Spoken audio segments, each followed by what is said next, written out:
Pitää pakara yläosa ottaa ainakin. Ja opetellaan mekin sitten ottamaan se, että otetaan se sieltä niin kuin tästä suoliluuharjusta ylöspäin sitten. Ja lähdetään nyt se kokonaisvaltainen hoitaminen niin sitten täältä päädystä liikkeelle. Eli levitätte taas sen rasvan ihan täältä kokonaan. Ja tässäkin nyt teidän kannattaa ruveta opetella huomaamaan, jos täältä päätystä katsotte, niin eikö ole pikkusen erinäköiset.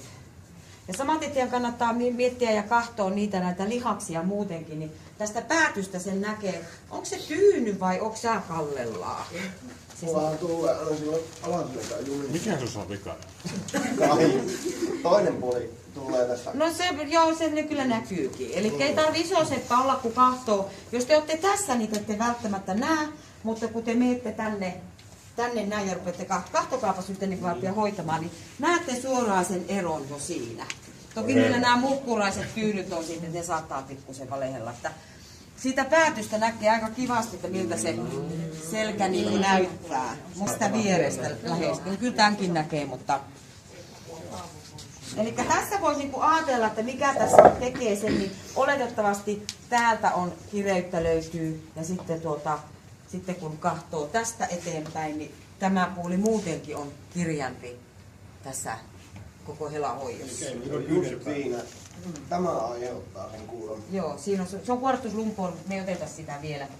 Mutta kumminkin nyt vaan hieroskeltaan. Näin, eli tämä teette ensin näin. Sitten te lähdette sen alaselän, niin otetaan se lämmittely tänne kämmenellä ensin täältä. Sitten sen jälkeen... Joo, tässä ei niin paljon kysellä. Ja peukalolla lämmittely. Ja sitten sen jälkeen niin te voitte muutaman kerran vaikka vetästä tämän pakaran yläosan täältä nyrkillä. Anne opetti varmaan vähän toisella lailla. Ottiko se jo kaivamisen? Joo. Otti tämän. Joo. Eli otetaan nyrkillä vähän täältä. Tai jos ei kärsi, niin sitten voi ihan ottaa niin kuin kämmenellä täältä. Mutta mä teen sitten heti poikittain. Suoliluuharjun otetaan täältä. Joku ei nyt tykkää tästä asennosta, niin voihan se mennä toiselta puolelta ja vetää. Mutta se ei välttämättä ole ihan niin tehokas. Mutta jos tarvii tatsia tähän, niin löytyy se kyynärpää kyllä. Ja täältä saa otettua nämä. Ja sitten otatte poikittain, mutta tässä just, että poikittain, niin vaan sinne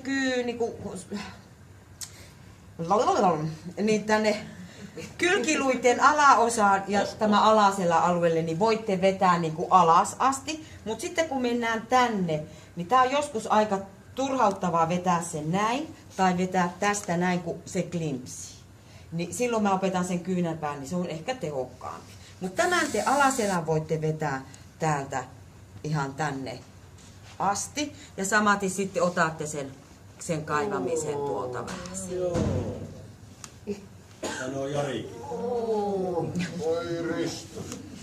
Tämä on nyt se parempi puoli. Joo. Eli sieltä saatte sen. Ja sen jälkeen niin sivelette toisen puolen kämmenellä, peukalolla, ristiluun ja suoliluun tämän alueen ja sitten poikittain ja näin. Ja sitten hangataan se heti. Ja saadaan se sitten suojaan sinne. Ja hankaus, niin voitte aloittaa ensin suoliluuharjun. Mä yleensä itse tykkään tehdä sen samalta puolelta. Eli kämmeneltä täältä.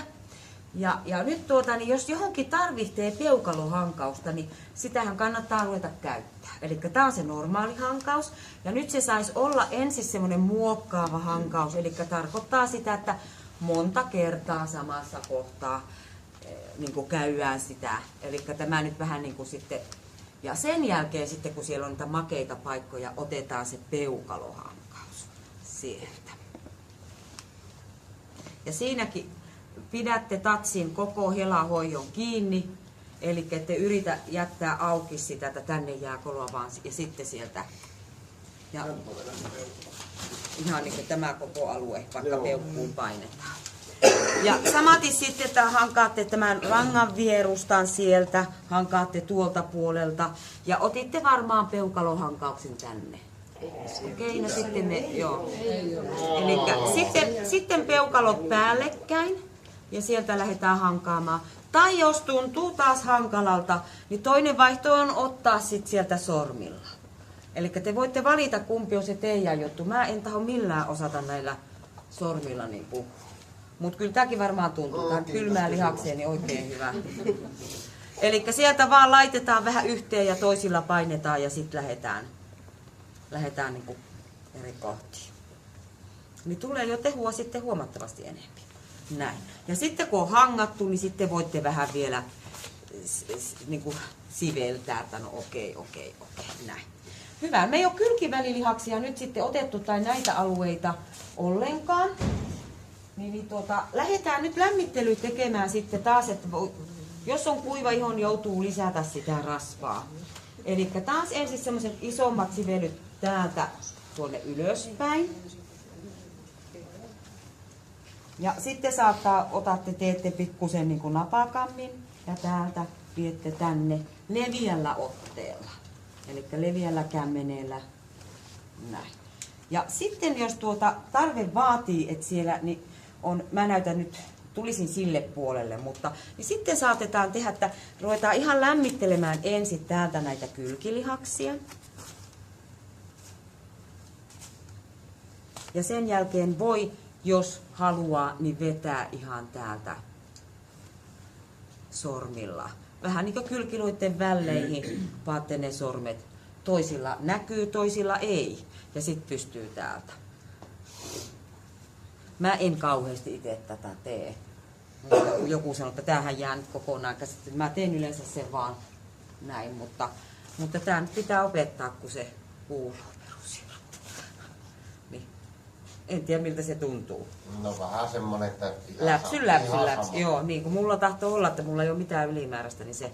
Mutta se on kuitenkin semmonen hyvä tyyli. Ja jos teette vaikka kummakin puolet, ja sitten kun otatte tämän alueen ennen kuin käännetään se käsi, niin tähänkin, niin voisit, jos on isot lihakset, niin toki voi niin kuin nyrkillä lähteä siveleen, joko näin päin otatte sen, tai sitten jos on isompi selkä. Sitten taas tytöillä, niin miesten nyrkit ei sinne kyllä mahu pieneen. Menee molemmat puolet samalla. Joo. Noin. Mutta sitten niin kannattaa opetella tähän alueelle niin ihan se kyynärpään käyttö. Eli joko alaspäin tai ylöspäin, niin mä yleensä sormilla itse ohjaan. Ja nyt se okaharke on tuossa, niin okaharkeen päältä ei saa painaa. Ja se, että paatteko te sen näin terävästi vai paatteko sen pikkusen niin kuin näin laajemmin, niin sillä ei ole väliä. Itse voitte vähän kuulostella sitä. Mutta sillä kun lähdetään hissun kissun painamaan, kun on lämmitetty tämä ranka, niin johan on kumma, ettei rupia tehua niin tulemaan. Tuo on hyvä tunto. Mutta se, että sitä ei saa lujaa vetää, vaan hitaasti ja eikä rangan päältä, niin silloin sen saa.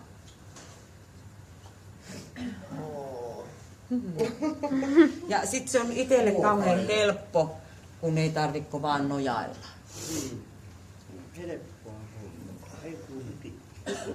Ja tässä saattaa jo nikamat napsutella sitten. Ja sen jälkeen mä teen toisen puolen ja teen kyllä tälläkin näin, että saadaan niinku taas tätäkin aluetta niinku näin. Ja sitten sitä ei välttämättä tarvi hangata, vaan sitten te menette sen jälkeen, niin otatte tämän käen tänne, tyyny tuli sinne, mutta nyt se on siellä maha alla.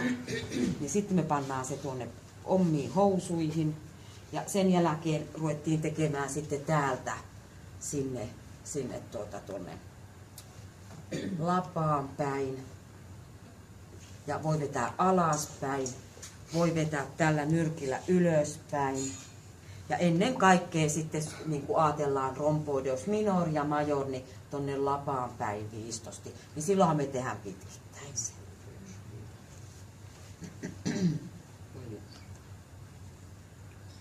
Täältä. Ja tässäkin alueella niin mä tykkään tehdä semmoista vähän semmoista nytkyttämistä, mutta se on taas noin, kun saadaan sitä. Ja joku tykkää sitten ottaa peukalolla tätä väliä, ok, sillä ei ole väliä miten sen ottaa sitten sieltä. Joku tekee näin, ihan